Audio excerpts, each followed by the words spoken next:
રાજ્યમાં અલગ અલગ જિલ્લાઓમાં કમોસમી વરસાદ વરસી રહ્યો છે। ચક્રવાત કે જે હવે નબળું પડ્યું છે, ડિપ્રેશન જે છે તે નબળું પડ્યું છે। અરબ સાગરમાં જે સર્જાયેલું હતું ને એ ડિપ્રેશન નબળું પડવાના કારણે હજી પણ રાજ્યના અલગ અલગ જિલ્લાઓમાં 7 દિવસ સુધી છૂટાછવાયો વરસાદ જે છે તે વરસી શકે તેવી શક્યતાઓ છે વ્યક્ત કરવામાં આવી છે। અલગ અલગ જિલ્લાઓમાં સારો એવો વરસાદ વધુ એક વખત 7 દિવસ આગામી 7 દિવસ વરસી શકે તેવી શક્યતાઓ વ્યક્ત કરાઈ છે। की सिचुएशन से जो कल डिप्रेशन था वो आज एनवायरमेंट में चेंज हो गया है और क्रॉस कर गया था। तो अभी वो मध्य महाराष्ट्र और साउथ मध्य महाराष्ट्र मराठवाड़ा के पास स्थित है। जो फोरकास्ट हमने गुजरात के लिए रखा है तो उसमें साउथ गुजरात रीजन में हमने हैवी रेन रखा है 3 दिन तक, और सौराष्ट्र में अभी हैवी रेन की उम्मीद नहीं है। यहाँ तक थंडरस्टॉर्म का सवाल है, तो थंडरस्टॉर्म हमने अभी 4 दिन के लिए रखा है। सौराष्ट्र कच्छ और गुजरात रीजन दोनों में रखा है। और जो विंड दी गई है वो आज के लिए 50 to 60 किलोमीटर पर आवर है आइसोलेटेड प्लेसेस पे थंडरस्टॉर्म के साथ। और डे 2 से डे 4 तक जो है 40 to 50 किलोमीटर पर आवर की उम्मीद है। એક તરફ હવામાન વિભાગે કહ્યું છે કે 7 દિવસ છૂટો છવાયો વરસાદ વરસી શકે છે। ડિપ્રેશન નબળું પડ્યું છે તેના કારણે સ્થિતિ વિકટ નહીં બને, પરંતુ દરિયા કિનારાના એ વિસ્તારો કે ત્યાં વધુ વરસાદ વરસી શકે છે, જે મોજા છે તે ઊંચા ઊંચા ઉછળી શકે છે, દરિયામાં કરંટ જોવા મળી શકે છે તેવી શક્યતાઓ હવામાન વિભાગ દ્વારા વ્યક્ત કરાઈ છે। તેવામાં વલસાડના દરિયા કિનારે આ સ્થિતિ અત્યારે જોવા મળી રહી છે। માછીમારોને દરિયો ન ખેડવા માટે સૂચના અપાઈ છે। ન માત્ર વલસાડ પરંતુ દ્વારકાના પણ દરિયા કિનારે આ જ પ્રકારની સ્થિતિ જોવા મળી રહી છે કે જ્યાં જે માછીમારો છે તેમને કહેવાયું છે કે તેઓ દરિયો ન ખેડવા જાય। ઉપરાંત જે સહેલાણીઓ છે તેમને પણ એક અંતરે દરિયા કિનારે ઊભા રહેવા માટે સૂચના આપવામાં આવી છે। એટલે ભલે ડિપ્રેશન નબળું પડ્યું છે પરંતુ હવા જે છે તે અહીંયા વધુ ફૂંકાઈ શકે છે। આ ઉપરાંત ઊંચા ઊંચા મોજા જે છે તે પણ ઉછળી શકે છે। દમણ અને વલસાડના દરિયામાં ભારે કરંટ અત્યારના સમયે જોવા મળી રહ્યો છે। હવામાન વિભાગની આગાહીને લઈને જે 27 તારીખ સુધી જે વાવાઝોડાની અસર હોય તો ક્યાંક ને ક્યાંક હું યાત્રાધામ દ્વારકાના અરબી સમુદ્ર આવેલો છે ને ખાસ કરીને ગોમતી ઘાટ છે। આપ જોઈ શકો છો મારી પાછળના દ્રશ્યો કે સંદેશ ન્યૂઝની ટીમ ગ્રાઉન્ડ ઝીરો રિપોર્ટ ઉપરથી પહોંચી છે ને આપ જોઈ શકો છો આ ઊંચા ઊંચા મોજા ગોમતી ઘાટમાં ઉછળી રહ્યા છે। સહેલાણીઓ પણ આ નજરાનો અદ્ભુત જોવા ઉમટી પડ્યા છે ને પોલીસ બંદોબસ્ત પણ છે કે કોઈ, અને જે દ્વારકા નગરપાલિકા છે તેમના જે રેસ્ક્યુ ટીમ છે એ પણ તૈનાત છે, કેમ કે કોઈને જાનહાનિ ન થાય। સાયક્લોન જે વાવાઝોડાની અસરોને ક્યાંક ને ક્યાંક જે અરબી સમુદ્રમાં જે છે ઊંચા ઊંચા મોજા ઉછળતા હોય ને ગોમતી ઘાટમાં પણ 15 થી 20 ફૂટ ઊંચા મોજા ઉછળ્યા છે। તો હાલમાં જે દ્વારકામાં સહેલાણીઓ છે એમને ખબર નથી હોતી ને ક્યાંક ને ક્યાંક તંત્ર દ્વારા ચુસ્ત બંદોબસ્ત સાથે હાલમાં જે લોકોને તૈનાત કરી દેવામાં છે, સિક્યુરિટી ગાર્ડ સહિત, અને સહેલાણીઓ પણ ભરપૂર માત્રામાં જે આ મોજા ઉછળે છે એમનો આનંદ લઈ રહ્યા છે। અનિલલાલ, સંદેશ ન્યૂઝ, દ્વારકા। એક તરફ હવામાન વિભાગનું કહેવું છે કે 7 દિવસ સુધી છૂટાછવાયો વરસાદ રાજ્યના અલગ અલગ જિલ્લાઓમાં વરસી શકે છે, પરંતુ હવામાન નિષ્ણાત અંબાલાલ પટેલ કહી રહ્યા છે કે વરસાદ માટે તૈયાર રહેજો, કારણ કે આંધી વંટોળ સાથે રાજ્યમાં અલગ અલગ જિલ્લાઓમાં વરસાદ વરસવાનો છે। ગુજરાતમાં આંધી વંટોળ સાથે ભારે વરસાદની શક્યતા હવામાન નિષ્ણાત અંબાલાલ પટેલ દ્વારા વ્યક્ત કરવામાં આવી છે। તેમણે કહ્યું છે કે 28 મેથી ફરીથી આંધી વંટોળ સાથે વરસાદ જે છે તે વરસી શકે છે। અરબી સમુદ્રમાં લો પ્રેશર સર્જાતા વાતાવરણમાં પલટો પણ આવશે તેવી શક્યતાઓ વ્યક્ત કરવામાં આવી છે।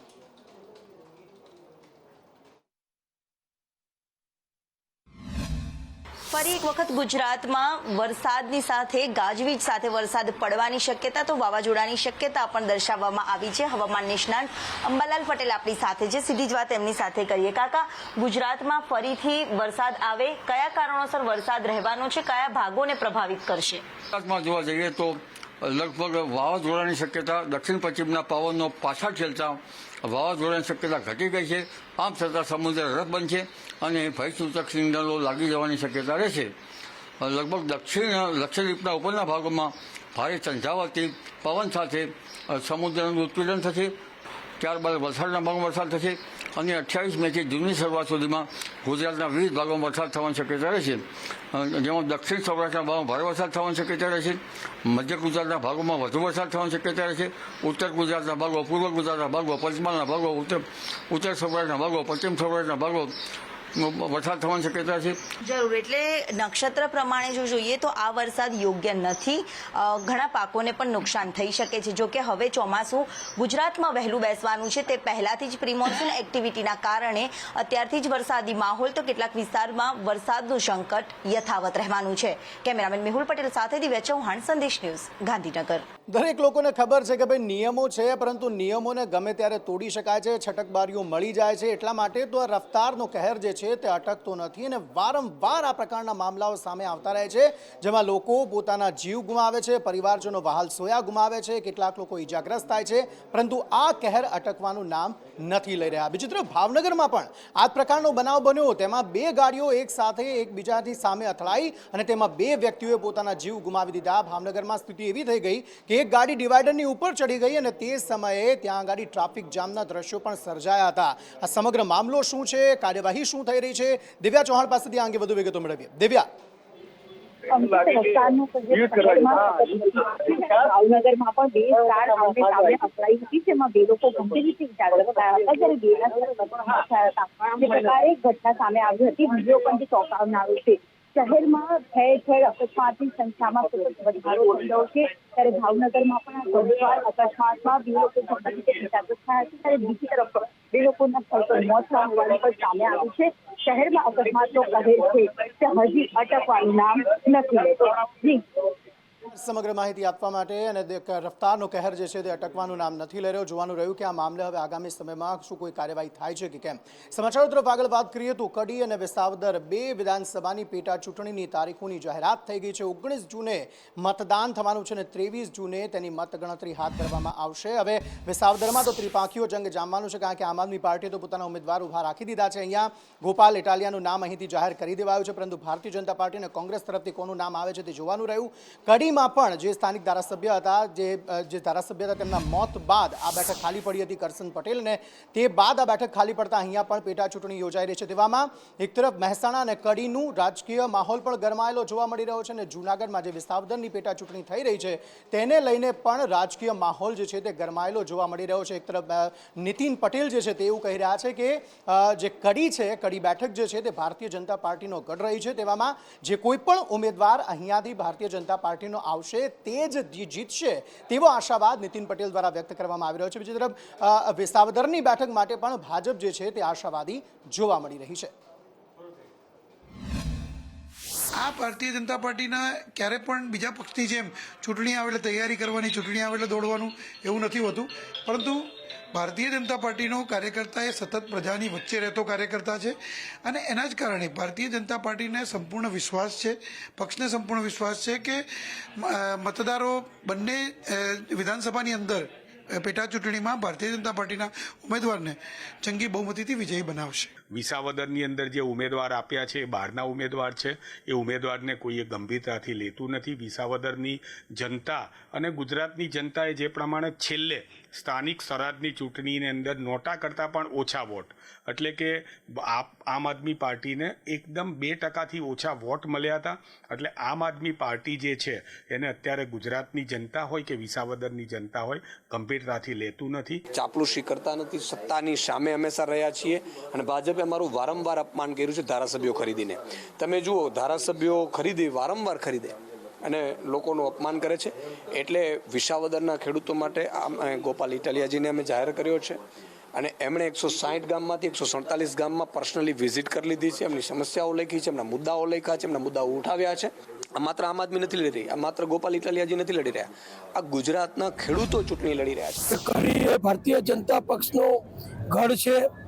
દાયકાઓથી કડી વિધાનસભા સીટ એ ભારતીય જનતા પક્ષ જીતતો આવ્યો છે અને આ વખતે પણ કડીની વિકાસ યાત્રાને વધુ આગળ વધારવા માટે તમામ પ્રશ્નોનું નજીકના જ ભવિષ્યમાં નિરાકરણ કરવું હોય તો સત્તાની સાથે રહેવું ખૂબ જ જરૂરી હોય છે. અને ખાસ કરીને આપણા વિસ્તારમાં સિંચાઈના જે પ્રશ્નો છે ખેડૂતોના, કૃષ્ણ ઉબેર નદીમાં સૌની યોજના લિંક 4નું જોડાણ આપવાનું છે, ઝાંઝરસી ડેમમાં જોડાણ આપવાનું છે, સોનાવણી ડેમમાં જોડાણ આપવાનું છે, વેછાવડ હોય, મોરવાડા હોય એવા નાના નાના ગામોમાં પણ નદીઓમાં સૌની યોજનાનું પાણી આપણે પાઇપલાઇન દ્વારા નાખવાનું છે. આ અમારી પ્રાથમિકતા છે, ભારતીય જનતા પાર્ટીની અગ્રતા છે. અને જે રોડ રસ્તાના કામો છે એ બાબતમાં માનનીય મુખ્યમંત્રીશ્રીએ 101 કરોડના કામો ગયા મહિને જ મંજૂર કરેલા છે અને આવનારા દિવસોમાં વધુ 100 કરોડના કામો મંજૂર કરવાની બાંહેધરી આપી છે. તો ખૂબ જ ટૂંકા ગાળામાં અહીંથી વિધાનસભામાં ભારતીય જનતા પાર્ટીનો ઉમેદવાર ચૂંટાઈને જાય અને આપણા પ્રશ્નોનું નિરાકરણ આવે એવી અપેક્ષા સાથે જનતાને અપીલ કરું છું કે આપણે નરેન્દ્રભાઈના નેતૃત્વમાં દેશની જનતા જ્યારે મોદી સાહેબને પ્રેમ કરતી હોય તો વિસાવદર પણ એમાં કંઈ પાછળ. ચૂંટણી જાહેર થઈ ચૂકી છે અને હવે ગણતરીના દિવસોમાં જ જે મતદાન થઈ રહેશે. આજે આપણી સાથે છે વિસાવદરની જનતા, તેમની પાસેથી જાણશું. આપણી સાથે વિસાવદરના લોકો છે, ખાસ કરીને વિસાવદર આટલા વખતથી જે છે તે ચૂંટણી બાકી હતી, આજે જાહેર કરવામાં આવી છે, શું કહેશો? એક તો જાહેરાત થઈ ગઈ એ બહુ સારી વાત છે, કારણ કે આ ધારાસભ્ય વિહોણો વિધાનસભા હતી. હવે ચૂંટણી આવી ગઈ છે અને સરકારે પણ ઇન્સ્ટન્ટ આપી દીધી છે કે 26 દિવસ કે 27 દિવસની અંદર રિઝલ્ટ પણ આવી જશે. અહીંયાના લોકલ પ્રશ્ન પણ બહુ જાજા છે. આ વિધાનસભાના ત્યાંના પણ લોકલ બહુ પ્રશ્નો છે, ગામડાના પ્રશ્નો છે. જેમ કે ઉદાહરણ તરીકે અહીંના રોડ રસ્તા, તમે આવ્યા જ છો, તમે 4 વ્હીલ લઈને આવ્યા, તમને વધારે ખબર છે કે એવા રોડ રસ્તા છે. ઉપર જતા ગામડાઓમાં જઈએ તો ઉપરથી ગ્રાન્ટ આવે છે, છતાંય અહીંના જે લોકલ સ્થાનિક નેતાઓ છે કે જે સત્તા પક્ષના છે, એ કોઈને જનતા હારે કઈ લેવા દેવા નથી. એને તો પોતાના ખીચા ભરાય ને પોતાના પેટનું પાણી ભરાય એમાં એને રસ છે. એટલે અમારી દ્રષ્ટિએ એક એવા વ્યક્તિ અહીંયા ગોપાલભાઈ કરીને આવ્યા છે, જેનામાં બધી આવડત છે, પોતે સારા વ્યક્તિ છે, એડવોકેટ છે, એનામાં તમામ ગુણ છે. તે પોતે અત્યારે મુદ્દાઓ લઈને લોકો પાસે જાય છે. પણ એટલે અમને એવું દેખાય છે કે આમ આદમી પાર્ટી જે તૂટી ગઈ હતી, પણ હવે સારા એવા ઉમેદવાર આવવાથી એમાં પણ થોડોક નવો જોશ આવ્યો છે. શું કહેશો? ખાસ કરીને વિસાવદરના ક્યાં ક્યાં પ્રશ્ન છે? રોડ, રસ્તા, પાણી સહિતના બીજા ક્યાં ક્યાં મુદ્દાઓ છે? ખાસ કરીને ખેતી પ્રધાન વિસ્તાર છે. અત્યારે આધુનિક સમયમાં અત્યારે અતિવૃષ્ટિ પડી રહી છે, વરસાદ બહુ પડી રહ્યો છે. તો વરસાદના લીધે અત્યારે ગામડે ગામડે બધાને ખેતીમાં બહુ તલ છે, મગ છે, એવું બધું વાવ્યું છે, પણ અત્યારે વરસાદના લીધે બધું ફેલ થઈ ગયું છે. એટલે એનું પેલા સહાય કરે એવી આશા સાથે અમે આમ આદમી પાર્ટી વાળા રજૂઆત કરીએ છીએ. ઇકોઝોનનો પ્રશ્ન છે, ખાતરનો પ્રશ્ન છે. અત્યારે માવઠામાં ખેડૂતોને તલ, મગ, અડદ જેવી પાકોમાં નુકસાની ગઈ છે. સરકારે ક્યારેય વિસાવદરને સહાય નથી કરી. વિસાવદરની અંદર આમ આદમી પાર્ટીનો ભવ્ય વિજય થાય, ગોપાલભાઈનો ભવ્ય વિજય થાય એવું વિસાવદરની જનતા કહી રહી છે. તો આ હતા વિસાવદરની જનતા, લોકોનો મિજાજ. ખાસ કરીને જે ઈચ્છી રહી છે જો વિસાવદરનો વિકાસ થાય અને ખાસ કરીને આ પંથકમાં જે રીતે અન્યાય થઈ રહ્યો છે તેને ન્યાય મળે અને એવો ઉમેદવાર આવે કે જેની ઉપર વિસાવદરની પ્રજા છે તે કળશ તોડશે. કેતનોજા સંદેશ ન્યૂઝ, વિસાવદર. વિધાનસભાને લઈને ભાજપ દ્વારા કેવી તૈયારી કરી છે, આજે ભાજપના અગ્રણી નિલેશભાઈ દવે આપણી સાથે છે, તેમની સાથે પણ વાત કરીશું. નિલેશભાઈ, ખાસ કરીને જે રીતે ચૂંટણી જાહેર કરી દેવામાં આવી છે, કયા પ્રકારની તૈયારી ભાજપ દ્વારા? ભાજપ તો તમને તો ખબર છે, ભાજપનો કાર્યકર તો હર હંમેશ માટે 5 વર્ષ માટે કોઈ પણ પ્રકારની ચૂંટણી તૈયારી હોય જ. અમે તો કાર્યકરો રહી પાર્ટીના અને લોકોના કામ કરતા માણસો છે, એટલે અમારે કોઈ બીજી તૈયારીની કોઈ જરૂર રહેતી નથી. 100% ભાજપ અહીંયા જીતશે ચૂંટણી. ભારતીય જનતા પાર્ટી તો વિકાસ ને વિકાસ. એટલે અમે તો સૌનો સાથ, સૌનો વિકાસ, એક જ મુદ્દો છે અમારો, અને ઓનલી પર વિકાસ. અને આ તાલુકામાં ઘણા કામ થયા છે, પાર્ટીએ ઘણા કામ ભાજપની સરકારમાં થયા છે, નહીં થયા હોય કામ પણ અમે કરાવશું. ભારતીય જનતા પાર્ટીમાં તો પાર્લામેન્ટરી બોર્ડ નક્કી કરતું હોય, પાર્લામેન્ટરી બોર્ડ બેસશે, એમાં કોઈ પણ ઉમેદવાર આવે, ભાજપનો સિમ્બોલ લઈને કોઈ પણ ઉમેદવાર આવે, એની ભેગા તમામ કાર્યકરો, તમામ મતદાર ભાઈઓ બહેનો આ વખતે બધા ભેગા છે સિટીમાં, એટલે કોઈ ચિંતાનો વિષય જ નથી. તાલુકામાં ક્યાંક ને ક્યાંક નારાજગી જોવા મળે છે, કમોસમી વરસાદ પડી રહ્યો છે, તેને લઈને પણ નુકસાની છે, સરકાર ક્યાંય આવતી નથી એવું પણ ફરિયાદો છે. તો હમણાં 2 દી પહેલાં તમે જોયું હોય તો રાઘવજીભાઈ જ કહી દીધું છે, જ્યાં કમોસમી વરસાદ થયો છે ત્યાં સર્વેની કામગીરી હાથ ધરવામાં આવી છે, અને જ્યાં કોઈ પણ નુકસાની થઈ છે તો એનું વળતર પણ એને સરકાર આપશે. તો આ હતા નિલેશભાઈ દવે કે જે પોતે જે કહી રહ્યા છે કે આ વખતે ભાજપની જીત નિશ્ચિત છે. કેતનોજા સંદેશ ન્યૂઝ, વિસાવદર. તો પરિણામ તો જોવાનું રહેશે, પરંતુ આ 2 વિધાનસભાની પેટા ચૂંટણીને લઈને રાજકારણ ગરમાયેલું જોવા મળી રહ્યું છે, અને આ ચૂંટણી ઘણી જ રસપ્રદ રહેવાની છે તેવું રાજકીય નિષ્ણાતોનું માનવું છે. સમાચારો તરફ આગળ વાત કરીએ, વાત દ્વારકાની કરીએ તો દ્વારકામાં એક એપાર્ટમેન્ટમાં આગ લાગવાનો બનાવ બન્યો છે. વિશ્વેશ્વર એપાર્ટમેન્ટ વિરમેશ્વર નગર ફ્લેટમાં 4થા માળે આગ લાગવાનો બનાવ બન્યો. ફ્લેટમાં આગ લાગતા સ્થાનિકોમાં દોડધામ મચી ગઈ હતી. શોર્ટ સર્કિટના કારણે આ આગ લાગ્યાનું અનુમાન જે છે તે સેવામાં આવી રહ્યું છે. અફરાતફરીનો માહોલ અહીં સર્જાયો હતો. આગ લાગતા ઘર વખરી જે છે તે બળીને ખાખ થઈ ગઈ હતી. અનિલ લાલ પાસેથી આ અંગે વધુ વિગતો મેળવીએ. જી અનિલ. જણાવીશ તો યાત્રાધામ દ્વારકા છે, ત્યાં એક વીરમેશ્વર નગર આવેલું છે, ને આ વીરમેશ્વર નગરના 4થા માળે અચાનક શોર્ટ સર્કિટ થવાથી એક આગ લાગી હતી, ને આગે વિકરાળ સ્વરૂપ ધારણ કર્યું હતું. જે ઘરની અંદર અને ઘરની ઉપર અને નીચે અને આસપાસના રહેણાંક વિસ્તારોમાં અફડાતફડીનો માહોલ મચી ગયો હતો, કેમ કે લોકો ખૂબ ડરી ગયા હતા આગને જોઈને. અને જે ફાયર વિભાગને જાણ કરતાની સાથે ફાયર વિભાગે આવી અને મોટો એક બંબો લઈ અને પાણીનો મારો ચલાવ્યો હતો અને ક્યાંક ને ક્યાંક જે આગને કાબુમાં લીધી હતી ને આગ લાગવાથી ઘરવખરી બળી ગઈ હતી, પણ જીવને જે છે જાનહાનિ ટળી હતી. ને હાલમાં જે આપણા એસડીએમ છે, જે અમોલ આવટે કરીને એક પ્રાંત અધિકારી, તે ઘટના સ્થળે તાત્કાલિક આવી અને દોડી ગયા હતા અને લોકોની જે હૈયાધારણા આપી હતી ને જે આગ હતી એ બિલકુલ કાબુમાં ફાયર વિભાગે લઈ અને ખૂબ સાંત્વનથી લોકો જીવન હાલમાં જીવી રહ્યા છે. આગને કાબુમાં પણ લેવાઈ ગઈ છે. જી આભાર સમગ્ર માહિતી આપવા માટે. સમાચાર તરફ આગળ વાત કરીએ. વાત રાજકોટની કરીએ. રાજકોટના સરદારના જે સરપંચ છે તેની હત્યાનો જે મામલો સામે આવ્યો હતો, તેમાં એ સરપંચના જે ભાગીદાર છે તેણે જ તેની હત્યા કરી હોવાનો ખુલાસો થયો છે. અને કારણ એ હતું કે તે જે આરોપી છે તેની પત્નીની છેડતી કરતો હતો. પૂર્વ સરપંચ હરેશ સાવલિયાની હત્યા કરવામાં આવી હતી. ભાગીદાર ખેડૂત મનોજે ત્રિકમ વડે જ તેની હત્યા કરી નાખી હતી. મયુર પાસેથી આ અંગે વધુ વિગતો મેળવીએ. જી મયુર.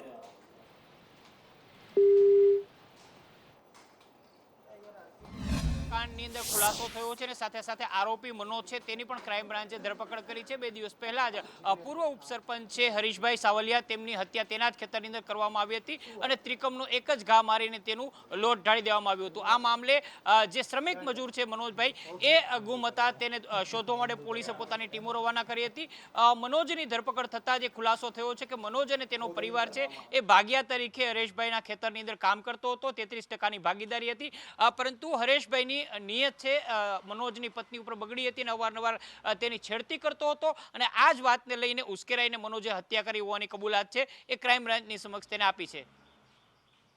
આભાર સમગ્ર માહિતી આપવા માટે. સમાચારો તરફ આગળ વાત કરીએ તો અમદાવાદના ચંદોળા વિસ્તારમાં ડેમોલિશનની કામગીરી કરવામાં આવી. લાખો ચોરસ મીટર જગ્યા જે છે તે ખાલી કરી દેવામાં આવી, પરંતુ હવે ચંદોળા તળાવને ઊંડું કરવાની કામગીરી જે છે તે કરવામાં આવી રહી છે. આખરે શું કારણ છે તેનું? કામગીરી શરૂ થઈ ગઈ છે કે નથી થઈ? ક્યારે શરૂ થવાની છે? થઈ ગઈ છે તો કેટલી કામગીરી થઈ છે? આ અંગે વધુ વિગતો મેળવીએ જિગ્નેશ પટેલ પાસેથી. જિગ્નેશ. અંકિત, ચંડોળા તળાવના 2 ફેઝની અંદર જે ડિમોલિશન કરવામાં આવ્યું હતું, જે કાટમાળ હતો તે કાટમાળ હટાવવા માટે અત્યારે 100 જેટલી ટ્રકો મૂકવામાં આવી છે. તે 2000 ટન જેટલો જે રોજનો જે કાટમાળ છે તે ખસેડી રહી છે અને જ્યારે આ કામગીરી પૂર્ણ થશે ત્યારબાદ તળાવને ઊંડું કરવામાં આવશે. તળાવને ઊંડું કરવાનું કારણ એટલું છે કે વરસાદી પાણીનો ત્યાં સંગ્રહ થઈ શકે અને તે પાણી યોગ્ય રીતે વપરાય અને લોકહિતમાં તેનો ઉપયોગ થાય, તે હેતુથી આ જે તળાવ છે તેને ઊંડું કરવામાં આવશે. અને સાથે જ તેનો જે વિકાસ છે, જે ડેવલપમેન્ટ થવાનું છે, તે ડેવલપમેન્ટની સુંદરતા વધે તે માટે આખું આયોજન છે. અને સાથે જે માટી, જે તળાવને ઊંડું કર્યા બાદ જે માટી નીકળવાની છે, તે માટીનો ગેસપુર ખાતે જે વનીકરણ પ્રોજેક્ટ ચાલી રહ્યો છે, જેમાં વધુમાં વધુ વૃક્ષો વાવવામાં આવી રહ્યા છે. ગ્રીન સિટી તરીકે જે અમદાવાદને બિરુદ આપવા માટેની જે તજવીજ શરૂ કરવામાં આવી છે, તેમાં આ માટી છે તેનો ઉપયોગ કરવામાં આવશે અને તે જ માટીથી જે વનીકરણનું જે કામગીરી ચાલુ છે તેમાં તેનો ઉપયોગ થાય તે હેતુથી આખું પ્લાનિંગ કરવામાં આવ્યું છે. અને આ કામગીરી છે તે આગામી જે પ્રોજેક્ટ પૂરો થાય ત્યાં સુધી ચાલનાર છે. જી જિગ્નેશ, આભાર સમગ્ર માહિતી આપવા માટે. અને આ ચંદોળાનું જે તળાવ છે તેમાં ડેવલપમેન્ટનું કામ પણ જે છે તે એએમસી દ્વારા કરવામાં આવનાર છે અને તેની સુંદરતા વધે તે પ્રકારના કામો પણ પાલિકા દ્વારા કરવામાં આવનાર છે તેવી માહિતી આપવામાં આવી હતી. સમાચાર તરફ આગળ વાત કરીએ. દાહોદમાં મનરેગા કૌભાંડ સામે આવ્યું ત્યારબાદ સવાલો ઉઠવા લાગ્યા કે શું આ કૌભાંડ માત્ર દાહોદમાં જ ચાલી રહ્યું છે? ત્યારબાદ એ પણ મામલો સામે આવ્યો કે અન્ય તાલુકાઓમાં પણ મનરેગા કૌભાંડના આંકડાઓ જે છે તે કોંગ્રેસે આપ્યા, પરંતુ એ જ આંકડાઓના કારણે હવે મનરેગા કૌભાંડના આક્ષેપે રાજકીય સ્વરૂપ ધારણ કર્યું. કોંગ્રેસના નેતા ઉદયસિંહ બારિયા કે જેમણે અનેક સવાલો ઉઠાવ્યા હતા, ડુમા ગામના ગ્રામજનોએ તેમની જ હાય હાયના નારા લગાવી તેમનો જ વિરોધ કર્યો હતો. તેમણે કહ્યું ખોટી વિગતો આપી આક્ષેપ કરવામાં આવ્યા છે તેવું ગ્રામજનો દ્વારા દાવો કરવામાં આવ્યો છે. કોંગ્રેસ નેતા અમિત ચાવડા દ્વારા જે જાંબુગોડા તાલુકા પર આક્ષેપ કરવામાં આવ્યો હતો, એમાંય ખાસ કરીને સંદેશ ન્યૂઝની ટીમ પહોંચી છે ડુમા ગામ. આ ડુમા ગામ એટલે કે પૂર્વ કાયદા મંત્રી ઉદયસિંહ બારિયાનું ગામ. એવું કહેવાય છે કે ઉદયસિંહ બારિયા દ્વારા જ અમિતભાઈ ચાવડાને આ જાંબુગોડા બાબતે માહિતી આપવામાં આવી હતી કે જાંબુગોડામાં મોટો ભ્રષ્ટાચાર ચાલી રહ્યો છે. સંદેશ ન્યૂઝની ટીમ ડુમા ગામે જ પહોંચી છે, એમના વતનમાં પહોંચી છે અને ત્યાં જ કેટલાક ગ્રામજનો આપણી પાસે છે. જે આક્ષેપ કર્યો છે ખોટો અને ગેરકાયદેસર છે. અમારા ગ્રામ પંચાયતમાં બધા લાભો મળ્યા છે. અમને પોતાને પણ સંરક્ષણ દિવાલ મળી છે અને કેટર શેડ બી મળી છે. મારા આંગણે પેવર બ્લોક બી છે અને આ ખોટો આક્ષેપ છે. તમારા જ ગામના પૂર્વ મંત્રી ઉદયસિંહ બારિયા આ ગામના જ છે, તો એમણે એમના જમાનામાં વિકાસ નહોતો કર્યો, તો તમારા હમણાં આ વિકાસ દેખાયો, શું કહેશો આપની રીતે?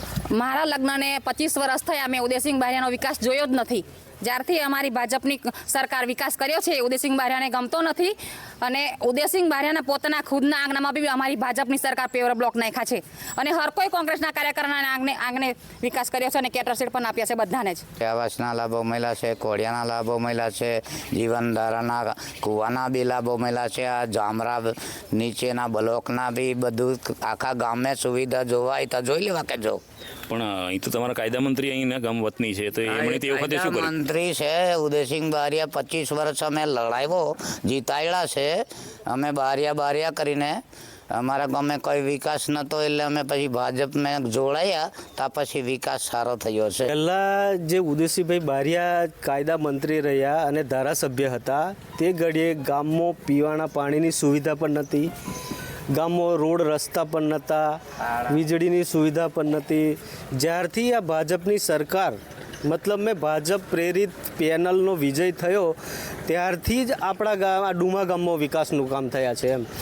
એમાં દરેક જગ્યાએ બધાને ઘરે ઘરે કેટલ શેડ આપવામાં આવ્યા છે કારણ કે આ ખેતી પ્રધાન દેશની અંદર દરેક બધા પશુપાલન તો કરે છે એટલે તમામને પશુપાલનને લીધે કેટલ શેડ આપવામાં આવ્યા છે. એમાં લગભગ 45 થી 60 જેટલા તો કૂવા આપવામાં આવ્યા છે. વત્તા આખા ગામમાં ઘરે આ રીતના જે પેવર બ્લોક છે, સીસી છે. તો કહેવાનો મતલબ એવો છે કે જે ગ્રામજનો છે ગ્રામજનો ખુલ્લી ચેલેન્જ સાથે સ્વીકારે છે કે અમને સરકારના તમામ લાભો છેલ્લા 10 વર્ષથી જ મળતા થયા છે. અગાઉ જે કાયદા મંત્રી જેમનું પોતાનું વતન હોવા છતાં કોઈ પણ પ્રકારનો વિકાસ એમણે જોયો નથી, પણ જે વિકાસ જોઈ રહ્યા છે એ કદાચ આ પૂર્વ કાયદા મંત્રી જે આ ગામના વતની છે એમનાથી નથી સહન થતો, માટે એમણે અમિતભાઈને ખોટું પ્રકારનું અહીંની માહિતી આપી અને એક પ્રકારે એમના પોતાના ગામને અને તાલુકાને બદનામ કરવાની કોશિશ કરી છે. હર્ષદ મહેરા, સંદેશ ન્યૂઝ, પંચમહાલ.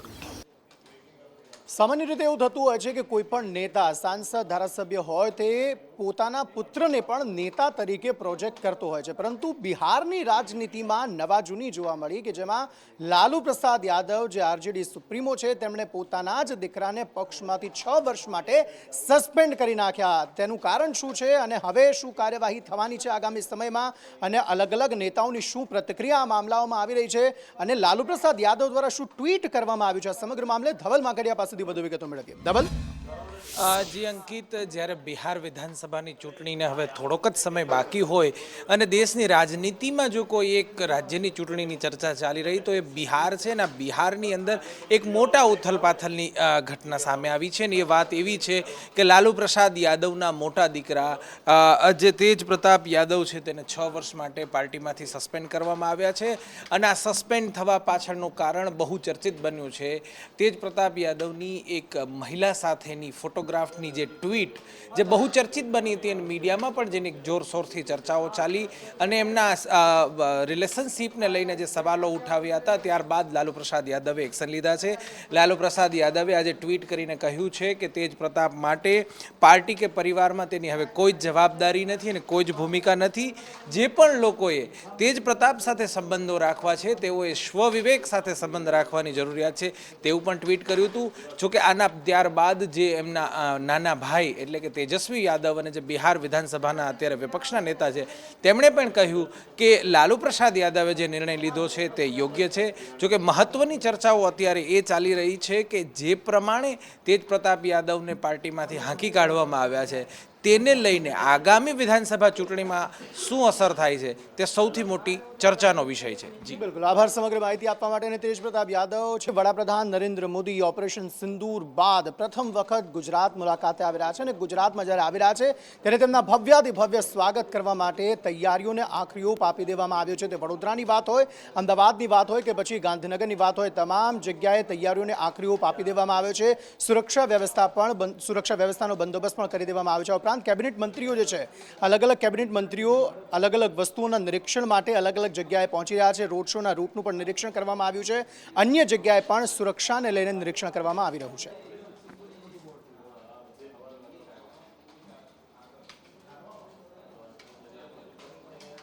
વડાપ્રધાન નરેન્દ્ર મોદી ગુજરાતના 2 દિવસની મુલાકાતે છે ત્યારે રોડ શો કરવાના છે અમદાવાદ એરપોર્ટથી રાજભવન સુધી અને ત્યાં રૂટ નિરીક્ષણ કરવા માટે બંને મંત્રીઓ છે તે મેદાને ઉતર્યા હતા. શહેર પ્રમુખ પણ અહીંયા મેદાને ઉતરીને સમગ્ર રૂટનું નિરીક્ષણ છે તે કર્યું છે. ઋષિકેશ પટેલ, જગદીશ વિશ્વકર્મા સહિત તમામ આગેવાનો છે તે અહીંયા પહોંચ્યા હતા અને રૂટ નિરીક્ષણ કરી રહ્યા છે. ક્યાંય રૂટમાં કોઈ ખામી ન રહી જાય, સાથે જ તમામ તકેદારી અને જનમેદની મોટી સંખ્યામાં ઉમટી પડવાની છે.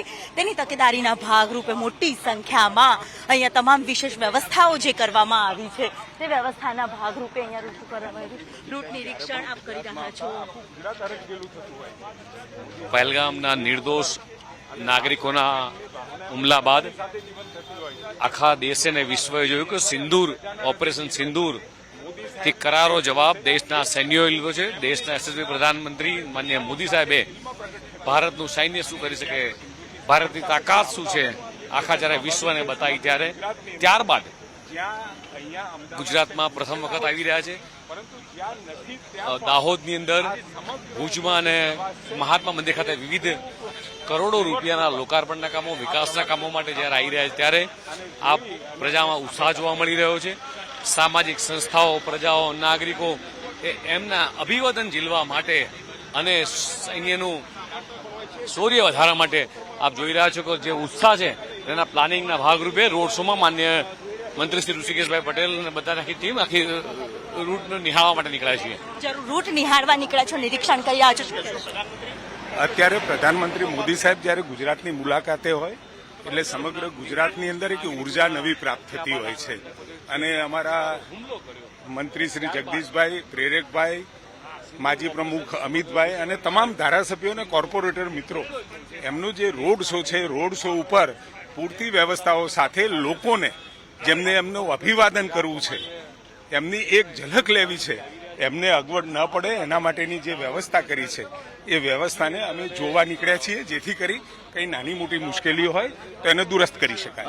થોડા દિવસ પહેલા દેશના અલગ અલગ રાજ્યોના મુખ્યમંત્રીઓ સાથે પ્રધાનમંત્રીએ બેઠક કરી હતી, ત્યારે આજે એનડીએ શાસિત જે રાજ્યો હતા તેના મુખ્યમંત્રી સાથે વડાપ્રધાન નરેન્દ્ર મોદીએ બેઠક કરી.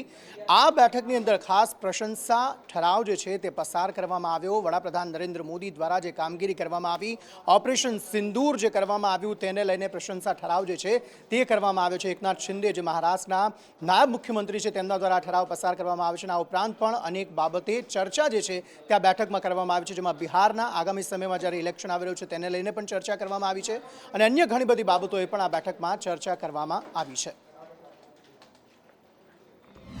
20 मुख्यमंत्री और 18 डिप्टी चीफ मिनिस्टर्स ये उपस्थित रहे. इस कॉन्क्लेव में 2 प्रस्ताव पारित हुए. एक प्रस्ताव तो ऑपरेशन सिंदूर, जिसमें जो प्रधानमंत्री मोदी जी के नेतृत्व में ऑपरेशन सिंदूर हुआ और जो हमारे फौज के, हमारे आर्मी के जवान्स ने जो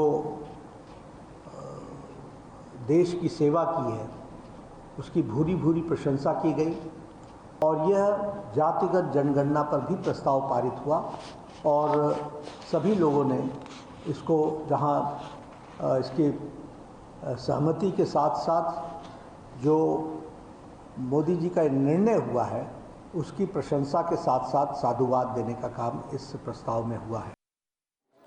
ભારત અને હિન્દુઓ એકબીજા સાથે જોડાયેલા છે. હિન્દુઓ સશક્ત થશે તો ભારત સશક્ત થશે, આવું કહેવું છે આરએસએસના વડા મોહન ભાગવતનું. મોહન ભાગવતે વધુ એક વખત હિન્દુ રાગ આલાપ્યો છે. આખરે શું કહ્યું મોહન ભાગવતે આ સિવાય અન્ય કઈ બાબતોનો ઉલ્લેખ મોહન ભાગવત દ્વારા કરવામાં આવ્યો છે?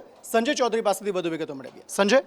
જે મોહન ભાગવતે એક ઇન્ટરવ્યૂ દરમિયાન તેમણે નિવેદન આપ્યું છે હિન્દુઓની લઈને સ્થિતિને લઈને વિશ્વભરમાં જે અત્યારે હિન્દુઓની સ્થિતિ છે તેને લઈને એમને હિન્દુઓ પર એક મોટું નિવેદન આપ્યું છે કે ભારત અને હિન્દુ એકબીજા સાથે ઊંડાણપૂર્વક સંકળાયેલા છે. વર્ષોથી એ બંને વચ્ચેનું જે પરસ્પરના સંબંધો છે એકબીજા સાથે જોડાયેલા છે.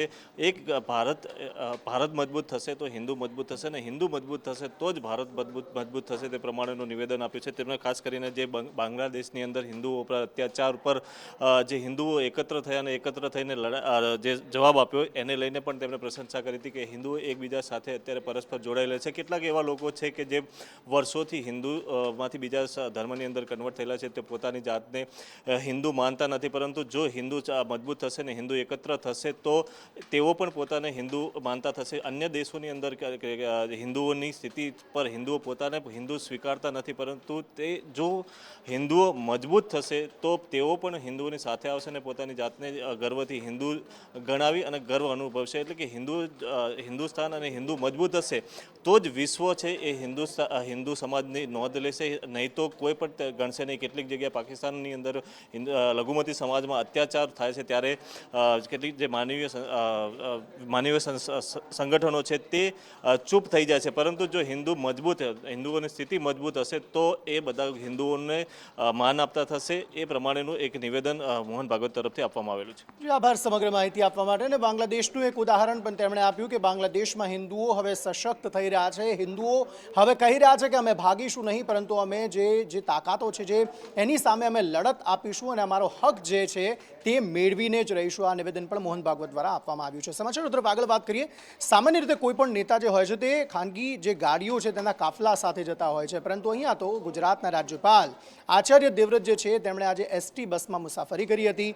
ગાંધીનગરથી લઈને આણંદ સુધી એસટી બસમાં તેમણે મુસાફરી કરી અને સ્થિતિ એવી થઈ ગઈ કે લોકો આસપાસ આવી ગયા તેમની સાથે ફોટા પડાવવા માટે, કારણ કે એમને પણ કુતૂહલ સર્જાયું હતું કે સામાન્ય નેતાઓ જે છે તે ગાડીઓમાં જતા હોય છે, પરંતુ આજે એસટી બસથી સવારી કરવા માટે રાજ્યપાલ પોતે આવી ગયા. તેને લઈને લોકોમાં કુતૂહલ સર્જાયું હતું ને લોકોએ આચાર્ય દેવવ્રત જે રાજ્યપાલ છે તેમની સાથે ફોટા પડાવ્યા હતા અને આચાર્ય દેવવ્રત જે રાજ્યપાલ છે તેમણે પણ લોકો સાથે ખુશી ફોટા પડાવ્યા હતા. એસટી બસની અંદર બેસીને મુસાફરી કરતા થોડી ગરમી પણ તેમને લાગી હતી, પરંતુ તેમ છતાં પણ આમ પણ આચાર્ય દેવવ્રત જે છે તે જમીનથી જોડાયેલા વ્યક્તિ છે. એવા ઉદાહરણ ઘણી વખત તેમણે આપ્યા છે અને આ વખતે ફરી એક વખત એ ઉદાહરણ આચાર્ય દેવવ્રતે પૂરું પાડ્યું છે કે તેઓ જમીન સાથે જોડાયેલા વ્યક્તિ છે, લોકો સાથે જોડાયેલા વ્યક્તિ છે અને એસટી બસમાં મુસાફરી કરીને આચાર્ય દેવવ્રતે લોકો સાથે ફોટા પણ પડાવ્યા હતા.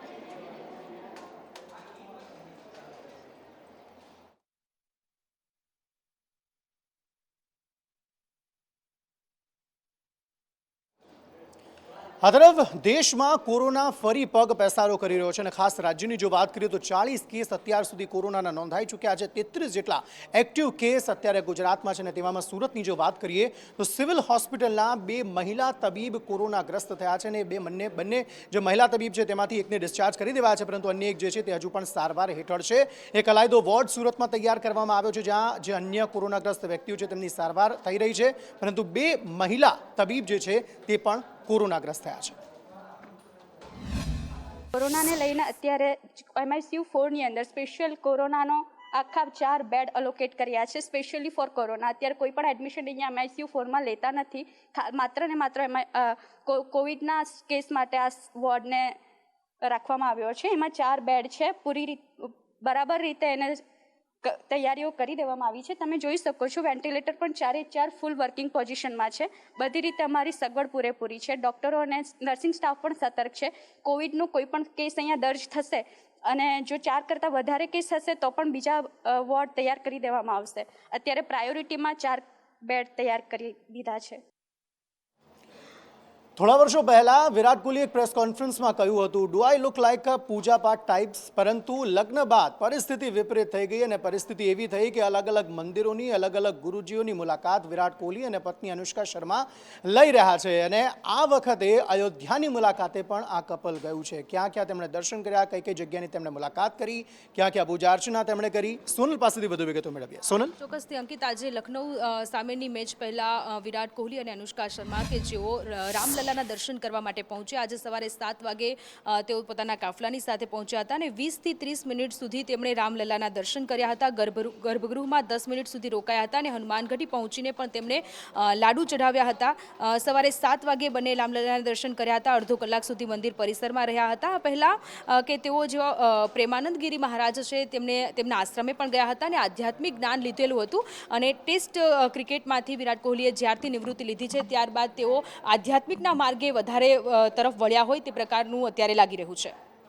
જી આભાર સમગ્ર માહિતી આપવા માટે. સમાચારો તરફ આગળ વાત કરીએ તો દ્વારકામાં એક રસ્તાનું કામકાજ થઈ રહ્યું છે અને એ રસ્તાનું કામકાજ ધીમું થઈ રહ્યું છે. તેને લઈને લોકોમાં ભારે રોષ જોવા મળી રહ્યો છે. દ્વારકા શહેર વચ્ચેથી પસાર થતા ઇસ્કોન ગેટના નાગેશ્વર પાસેના 1 કિલોમીટર જે રોડ છે તેની કામગીરી ધીમી થઈ રહી છે. તેના કારણે લોકો પરેશાન થઈ રહ્યા છે. છેલ્લા ઘણા સમયથી આ રસ્તો બિસ્માર હાલતમાં હતો, ત્યારે અનેક રજૂઆતો બાદ આ રોડનું કામ ચાલુ તો થયું, પરંતુ કામગીરી ધીમી થઈ રહી છે. ઇસ્કોન ગેટેથી નાગેશ્વર જતો જે રોડ છે ત્યાં છેલ્લા 2 મહિનાથી રોડનું કામ ચાલુ છે. તે સતત ધીમી ગતિએ ચાલુ છે, જેના લીધે અહીંયા જે સ્થાનિક લોકો છે તેને ધૂળની રજકણો ઉડે છે અને સ્વાસ્થ્યમાં તેને હાનિકારક થાય છે. તો તંત્રને ખાલી એટલી એક અપીલ કરવામાં આવે છે કે જેમ બને તેમ બહારથી આવતા જે ટુરિસ્ટો છે તેને પણ અહીંયા જે આ નાગેશ્વર જવા માટે જે રસ્તો છે ત્યાં એને બહુ હાલાકીનો સામનો કરવો પડે છે. તંત્રને ખાલી એટલી અપીલ છે કે જેમ બને તેમ આ રોડનું કામ વહેલું ચાલુ કરવામાં આવે.